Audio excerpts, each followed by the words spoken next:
ചേച്ചിയുടെ കുട്ടികൾ നമ്മുടെ വീട്ടിലുണ്ട് കേട്ടോ. വെക്കേഷനല്ലേ. അപ്പോൾ ക്രിസ്മസൊക്കെ ആയതുകൊണ്ട് നമ്മളൊരു കേക്ക് വാങ്ങിച്ചായിരുന്നേ. അപ്പോൾ കേക്ക് മുറിയൊക്കെ കഴിഞ്ഞു കേട്ടോ. കേക്ക് അവന് മുറിക്കണം നിർബന്ധമായിരുന്നു കേട്ടോ കിച്ചാപ്പൂന്. അവൻ തന്നെ മുറിച്ചു. അങ്ങനെ അവനെല്ലാവർക്കും തന്നു കേട്ടോ. നമ്മൾ പറയാതെ തന്നെ എല്ലാവരും വായിലേക്ക് അവൻ വെച്ച് തന്നു കേട്ടോ. അതന്നെ വലിയൊരു കാര്യം.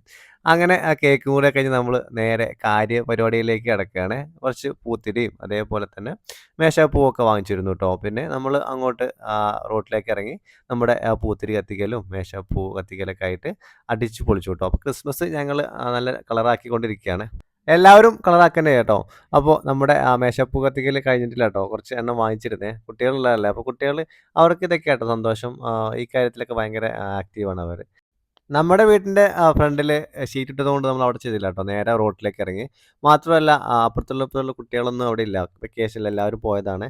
അപ്പോൾ നമ്മുടെ പരിപാടികൾ നടന്നുകൊണ്ടിരിക്കുകയാണ്. ഏതായാലും സന്തോഷം കേട്ടോ ഇവരുടെ കൂടെ ഇങ്ങനെ കളിക്കാനൊക്കെ. അപ്പോൾ കുറച്ചെണ്ണം വാങ്ങിച്ചായിരുന്നു. ഒറ്റ മിനിറ്റ് കൊണ്ട് എല്ലാം തീർത്തു കേട്ടോ അവര്. എത്ര പെട്ടെന്ന് കഴിഞ്ഞെന്ന് നമുക്ക് തന്നെ അറിയില്ല.